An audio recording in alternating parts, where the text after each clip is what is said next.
1, 2, 3, é com vocês, Mestre Betinho e também Marquinhos Arará.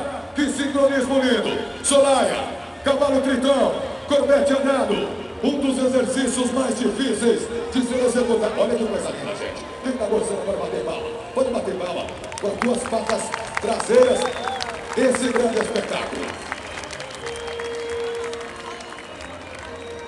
E lembrando que o cavalo puro sangue lusitano é o cavalo da luz, um dos cavalos mais inteligentes do mundo que foi utilizado na guerra, que inclusive em tourada é um cavalo muito ligeiro, inteligente, de se esquivar com facilidade.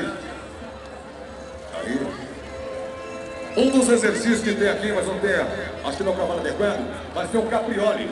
Capriole é um dos exercícios usados inclusive no combate, né? Que o cavalo tanto com as patas, momento de descanso. Ele vai deitar nesse momento. Depois do longo e duro dia de trabalho, olha só o que esse cavalo tem que fazer. Descansar um pouquinho. Deitando, sentando. Aí, uma salva de palmas mais uma vez. Uma salva de palmas para essa palma. Pode bater palma. Não economize não, pode bater palma. Joga emoção pra fora, pela satisfação de dar a nossa festa. Daqui a pouquinho quem tá vindo de Léo, pode gritar, pode agitar. Quem tá gostando do poder pode gritar, bater palma, grita, agita. Quero ver Bragança Paulista, quero ver aqui bancada. Os camarotes gritam, Bragança.